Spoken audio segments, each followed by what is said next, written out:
La la la.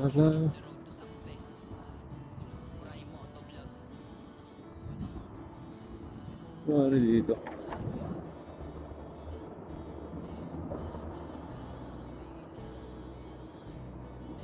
Yari kuya, siraan ka? Nasiraan? Okay na? Ayos. Hihilahin ka sana, hihilahin sana kita eh. Hihilahin sana kita. Okay na? Ingat.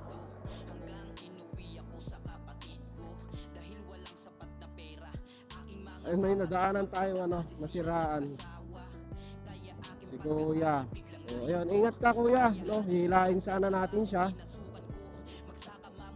Eh, okay naman na daw. So, ayun, ingat pa po kuya. Ayan mga boss, kung may mga makita po kayong mga nasisiraan na rider sa daan, no, huwag po kayong mag-atubiling hintuan sila. Tanungin kung baka may tutulong kayo.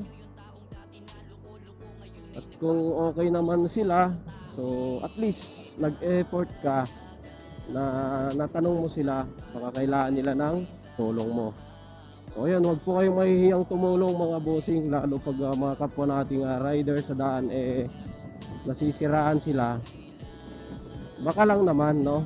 Baka lang naman meron tayong maitutulong. So ayun, shout out kay kuya. So okay naman na daw siya. Kasi syempre dati halos naman siguro lahat nasiraan na sa daan.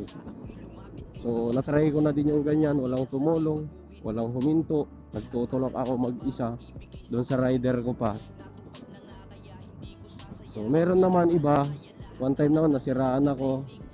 Nag-alok naman siya ng tulak sa akin. So bilang malapit naman na yung shop, motorcycle shop. So sabi ko kaya ko na boss. So salamat. Oo. Ayun, naranasan ko na din naman kasi dating nasisiraan mga boss. So mahirap po masiraan sa daan. Mas walang tutulong sa'yo. Alright, yan lang po mga bossing.